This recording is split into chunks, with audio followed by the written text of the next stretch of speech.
Hi friends, हम हैं बिकुदी आज आपके सामने फिर एक नया वीडियो लेकर आई। आशा करते हैं हमारे प्रीवियस वीडियो की तरह ही आपको हमारा ये वीडियो भी पसंद आए। तो फ्रेंड, आज हम इस वीडियो में जिसके बारे में बात करेंगे उसको शायद इतिहास ने अच्छे से जाना नहीं। उसे एक क्रूर राजा, अत्याचारी राजा और एक चरित्रहीन राजा के रूप में प्रस्तुत किया गया। पर जैसे कि हर सिक्के के दो पहलू होते हैं, चरित्र के भी दो पहलू हो सकते हैं। हम आज जिसके विषय में बात करेंगे वो है रावण, ऋषि विशर्वा का पुत्र रावण। उनकी माता एक राक्षस कन्या थी, जिस कारण उनकी बुद्धि तो ब्राह्मण वाली थी, परंतु शक्ति राक्षस वाली थी। चार वेदों का ज्ञाता, पुराणों का रचयिता, तीन लोकों का स्वामी रावण, शिव का इतना बड़ा भक्त कि 10 बार अपने सिर को शिव के सामने अर्पण कर दिया, जिस कारण उसका नाम दशानन पड़ा। एक अच्छा पति, एक अच्छा भाई, जिसने शूर्पणखा का बदला लेने के लिए अपने ही जीवन को उस युद्ध में डाल दिया, जिसमें उसको अपने प्राणों से हाथ धोना पड़ा। एक ऐसा भाई जिसमें उसको कुंभकर्ण को जब ब्रह्मा जी ने ये वरदान दिया कि तू आजीवन सोता रहेगा, उसको ये बात बर्दाश्त नहीं हुई। उसने दोबारा एक बहुत भयंकर तप किया और उन्होंने उस वरदान को कम करने के लिए ब्रह्मा जी से वरदान मांगा कि इसकी जो अवधि है सोने की, वो 6 महीने कर दी जाए। आपने देखा होगा ऐसा भाई, ऐसा पति, जिसने एक यज्ञ में सिर्फ अपनी पत्नी के लिए उस यज्ञ को इसलिए छोड़ दिया क्योंकि उसकी जो पत्नी थी उसके प्राण संकट में थे। अगर वो यज्ञ पूरा हो जाता तो वो राम की सेना को पक्का हरा सकता था। आज भी कई जगह रावण की पूजा की जाती है। कानपुर में एक मंदिर है जो साल में एक ही बार खुलता है, दशहरे वाले दिन। वहां पर रावण की पूजा की जाती है। एशिया के कई जगहों पर रावण का पूजा किया जाता है। आखिर कोई तो कारण रहा होगा। बलशाली इतना कि उसने कुबेर से सारा धन लेकर अपनी राजधानी को सोने की बना दिया था।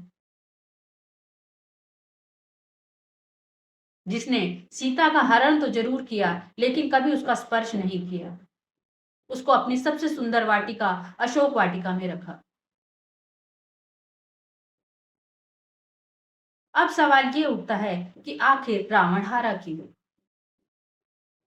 जो इतना बलशाली होता है वो हार कैसे सकता है? तो जैसे कि हमारा इतिहास रहा है कि हमेशा हमें अपने ही लोगों ने हराया है, वैसे ही एक गद्दार विभीषण ने रावण का सारा राज्य और खुद उसके ही प्राणों को हरने का सूत्र और राम जी को बता दिया था। विभीषण जैसा गद्दार शायद ही इतिहास में, संसार में कभी मिलेगा।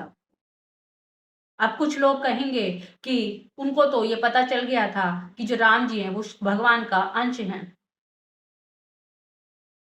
बिल्कुल सही बात है कि अगर उसको ये पता चल गया था विभीषण को कि राम भगवान के ही अंश हैं, तो वो उनके साथ जाकर रह सकता था। लेकिन कोई शर्त तो नहीं थी कि उसे रावण के सारे राज या सूत्र बताना ही जरूरी था, जिस कारण रावण को अपना ये युद्ध भी हारना पड़ा और अपने जान भी। सच मानिए, अगर राम की जगह रावण जीत जाते तो विभीषण को इतनी सालों तक बुराई का सामना करना पड़ता, उसे एक बुरा पात्र के रूप में देखा जाता। लेकिन हम धार्मिक लोग हैं, वो राम की तरफ हुआ, इसलिए हम आज तक उसकी खुलकर बुराई नहीं कर सकते। लेकिन खुद आप सोचिए कि अगर आपका भाई सब कुछ जाकर राज किसी दूसरे को बता दे, आपके दुश्मन को, तो आपको कैसा एहसास होगा?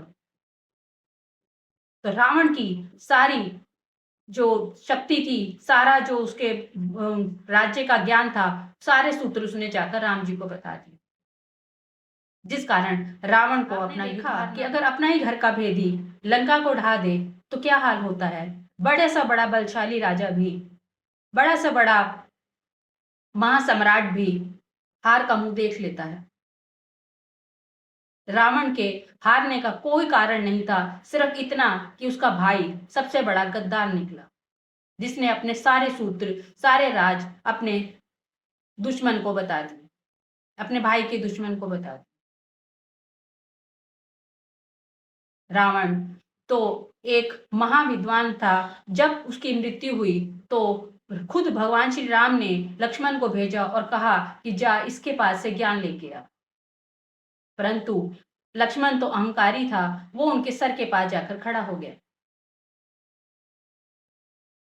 पर आखिर आप खड़े किसके पास हैं, आपको ये भी देखना चाहिए था। रावण ने उन्हें कोई भी उत्तर नहीं दिया।